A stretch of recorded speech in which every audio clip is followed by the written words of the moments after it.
Breaking చూస్తున్నాం. Kukatpally జేఎన్టీయూకి bomb బెదిరింపులు వచ్చాయి. యూనివర్సిటీ వెబ్సైట్ కు ఆగంతకులు ఈమెయిల్ పంపించారు. దీంతో అప్రమత్తమైన సిబ్బంది పోలీసులకు సమాచారం ఇచ్చారు. ఈ క్రమంలో యూనివర్సిటీలోని విద్యార్థులు సిబ్బందిని ఖాళీ చేయించారు.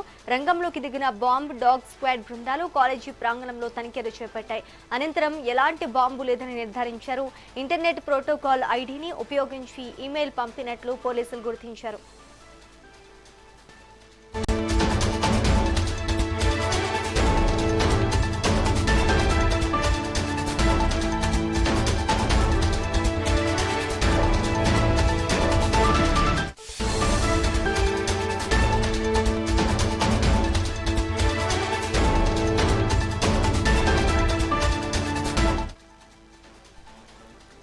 కూకట్పల్లి జేఎన్టీయూకి బాంబు బెదిరింపు వచ్చాయి. యూనివర్సిటీ వెబ్సైట్ కు ఆగంతకులు ఈమెయిల్ పంపించారు. దీంతో అప్రమత్తమైన సిబ్బంది పోలీసులకు సమాచారం ఇచ్చారు. ఈ క్రమంలో యూనివర్సిటీలోని విద్యార్థులు సిబ్బందిని ఖాళీ చేయించారు. రంగంలోకి దిగిన బాంబ్ డాగ్ స్క్వాడ్స్ బృందాలు కాలేజీ ప్రాంగణంలో తనిఖీలు చేపట్టాయి. అనంతరం ఎలాంటి బాంబు లేదని నిర్ధారించారు. ఇంటర్నెట్ ప్రోటోకాల్ ఐడిని ఉపయోగించి ఈమెయిల్ పంపినట్లు పోలీసులు గుర్తించారు.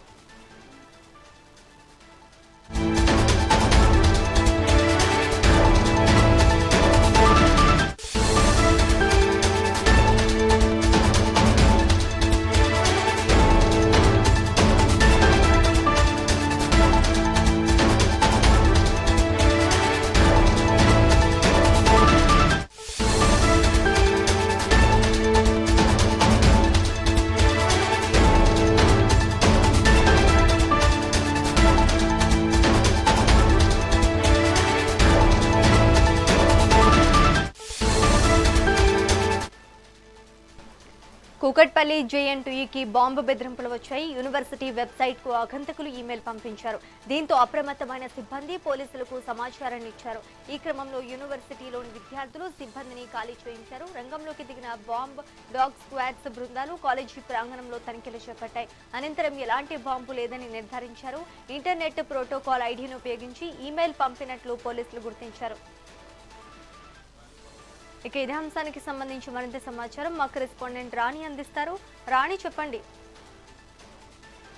కూకట్పల్లి జేఎన్టీయూ అనేది నిత్యం రద్దీగా ఉండే ప్రాంతం అనే చెప్పుకోవాలి. అయితే ఈ ప్రాంతానికి సంబంధించి నిత్యం రద్దీగా ఉండడమే కాకుండా ఎక్కువ మొత్తంలో అక్కడ అధికారులు కావచ్చు, అలాగే జేఎన్టీయూకి సంబంధించిన సిబ్బంది కావచ్చు, స్టూడెంట్స్ కావచ్చు, వీళ్ళందరూ కూడా అక్కడ ఎక్కువగా ఉంటారు. అయితే ఈ నేపథ్యంలోనే ఈ రోజు ఉదయం జేఎన్టీయూకి అధికారిక యంత్రాంగానికి ఒక అనామిక ఈమెయిల్ కూడా రావడం, అన్నోన్ పర్సన్ నుంచి జేఎన్టీయూ అధికారిక ఈమెయిల్ ఐడికి మెయిల్ రావడం అనేది జరిగింది. అయితే యూనివర్సిటీలో ఉన్న అధికార సిబ్బంది అందరూ కూడా ఒక్కసారిగా అప్రమత్తమయ్యారు. యూనివర్సిటీ అధికారిక వెబ్సైట్ లోని ఈ మెయిల్ ఐడికి వచ్చిన మెయిల్ ని తీసుకొని వెంటనే పోలీసుల వద్దకు వెళ్లడం కూడా జరిగింది. అయితే మెయిల్లో మనం చూసుకున్నట్లయితే క్యాంపస్ ఆవరణలో బాంబు అమర్చామని, అవి ఏ క్షణమైనా పేలవచ్చునని ఆ మెయిల్లో మెన్షన్ చేయడం జరిగింది. అయితే దీంతో వెంటనే భయాందోళనకు గురైన అధికారులు పోలీసులకైతే సంప్రదించారు. ఇటు కూకట్పల్లి పోలీసులను సంప్రదించడం జరిగింది. కేసు కూడా నమోదు చేయడం జరిగింది.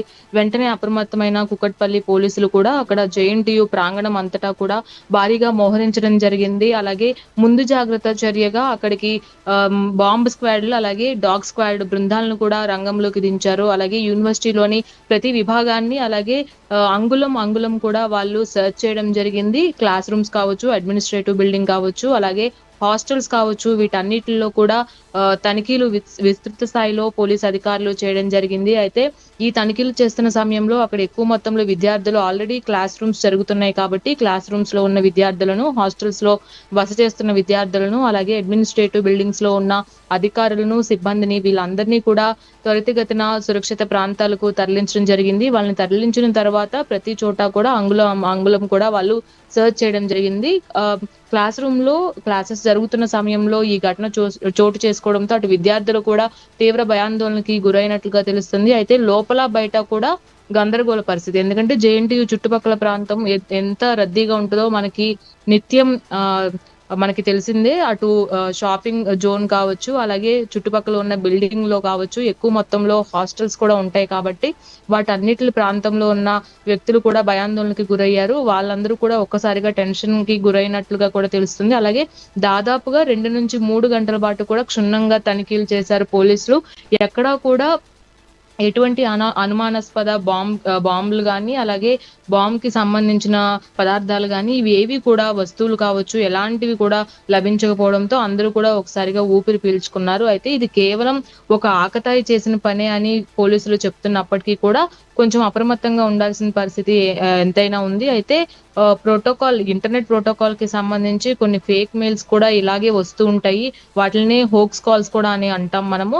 సో, ఈ హోక్స్ కాల్ అయ్యే అవకాశం ఉందా అని పోలీసులు కూడా ప్రాథమికంగా నిర్ధారించారు. అయితే భద్రతా దృష్ట్యా క్యాంపస్ వద్ద పోలీసులు ఇంకా మోహరించే ఉన్నట్లుగా తెలుస్తుంది. మరోవైపు ఈ ఈమెయిల్ ఎవరు సెండ్ చేశారు? అలాగే ఎక్కడి నుంచి పంపారు? ఆ ఐపీ అడ్రెస్ ఎక్కడుంది? అనే కోణంలో కూడా హైదరాబాద్ సైబర్ క్రైమ్ పోలీసులు దర్యాప్తు ప్రారంభించినట్టుగా తెలుస్తుంది. ఆ నిందితుడిని త్వరలోనే పట్టుకుంటాము. ఎవరు పంపారు?